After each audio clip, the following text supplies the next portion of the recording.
સુરતના તડકેશ્વર ગામે વીટીવી ન્યૂઝના અહેવાલની અસર જોવા મળી। નાયબ કાર્યપાલક ઇજનેર જય ચૌધરી અને રજનીકાંત ચૌધરીને ફરજ પરથી દૂર કરાયા છે। પ્રોજેક્ટ મેનેજમેન્ટ કન્સલ્ટન્ટ અને ઇજારદારને નોટિસ ફટકારવામાં આવી। એજન્સીના તમામ પેમેન્ટ તાત્કાલિક અસરથી અટકાવી દેવામાં આવ્યા છે। જવાબદારો સામે આજ રાત સુધીમાં પોલીસ ફરિયાદ નોંધાશે। સમગ્ર ઘટનાની ખાતાકીય તપાસ સોંપવામાં આવી છે। જયંતિ સુપર કન્સ્ટ્રક્શન પ્રાઇવેટ લિમિટેડ અને બાબુ પટેલને કોન્ટ્રાક્ટ આપવામાં આવ્યો હતો। 21.4 કરોડના ખર્ચે પાણીની ટાંકી બનાવવાનો આ કોન્ટ્રાક્ટ આપવામાં આવ્યો હતો અને જેમાં હવે કાર્યવાહી થઈ છે।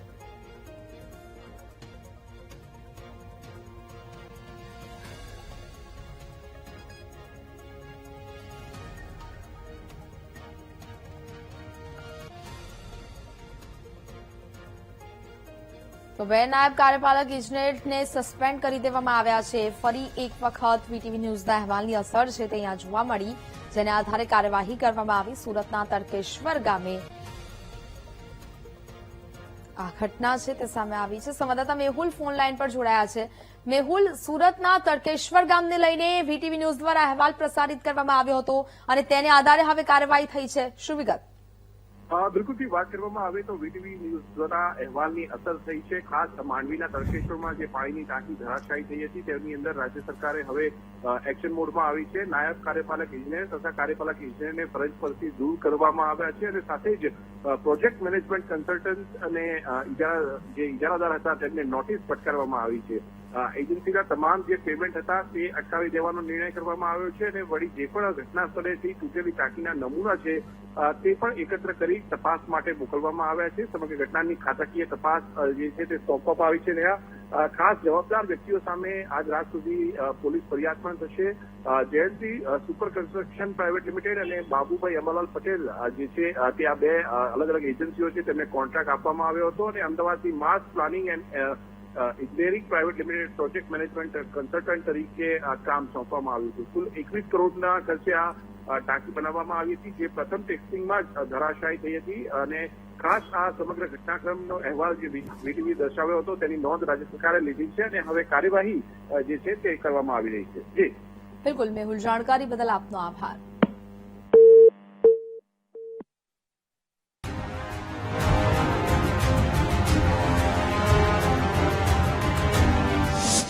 ₹21 કરોડનો વિકાસ પાણીમાં, ટાંકી ન ખમી શકી પાણીનું વજન, ઉદ્ઘાટન પહેલા જ ટાંકી ધરાશાયી, જૂનું એટલે સોનું, એવું તમે સાંભળ્યું હશે। છેલ્લા 5 દિવસમાં રાજ્યના શહેરોમાં 2 એવા દ્રશ્યો જોવા મળ્યા જે આ કહેવત સાર્થક કરે છે। એક ઘટના સુરત જિલ્લામાં બની છે, જેણે ભ્રષ્ટાચાર ઉજાગર કરી દીધો। અહીંયા લોકાર્પણ પહેલા જ પાણીની ટાંકી જમીનદોસ્ત થઈ ગઈ, જ્યારે બીજી ઘટના અમદાવાદની છે, જ્યાં 75 વર્ષ જૂની ટાંકીને તોડવા જેસીબીનો સહારો લેવો પડ્યો। જેસીબીને ટાંકીની ઉપર ચડાવી દેવાયું છતાં તેનો પાયો ન ડગ્યો। વાત સુરતના અરેઠ સ્થિત તડકેશ્વર ગામની છે, જ્યાં 21 કરોડના ખર્ચે પાણીની ટાંકીનું નિર્માણ કરવામાં આવ્યું હતું। આ ટાંકીમાંથી આસપાસના 33 ગામને પીવા માટે પાણી મળવાનું હતું, પરંતુ ટાંકીના નિર્માણ પછી સોમવારે જ્યારે ટેસ્ટિંગ કરવામાં આવ્યું, ટાંકીમાં પાણી ભરવામાં આવ્યું, ત્યારે 11 લાખ લીટરની ક્ષમતા ધરાવતી આ ટાંકી માત્ર 9 લાખ લીટર પાણી ભરવામાં આવતા જ તેના પાયા ડગમગી ગયા। પાણીની ટાંકી જમીનદોસ્ત થઈ ગઈ, એટલે કે ટાંકીના કામમાં થયેલો ભ્રષ્ટાચાર ઉડીને આંખે વળગ્યો। 3 વર્ષથી આ ટાંકીનું કામ ચાલુ હતું। આ ગાય પગલાથી પાણી આવે છે અને ટોટલ 33 ગામોને પાણી મળવાનું હતું અહીંયાથી, પણ આજે 3 વર્ષથી કામ ચાલ્યું છે, પણ એકદમ લો મટીરિયલ વાપર્યું છે અને તમે જોઈ શકો ટાંકી જમીનદોસ્ત થઈ ગઈ છે। આજે હવે તો પાણીનો ઘર સુધી પાણી પહોંચ્યું પણ નથી અને અમે વપરાશ માટે પાણીની રાહ જોઈ રહ્યા હતા, પરંતુ તે પહેલા જ આ જમીનદોસ્ત પાણી ટાંકી થઈ ગઈ છે। ટાંકી ધરાશાયી થતા 3 લોકોને ઈજા પણ પહોંચી છે।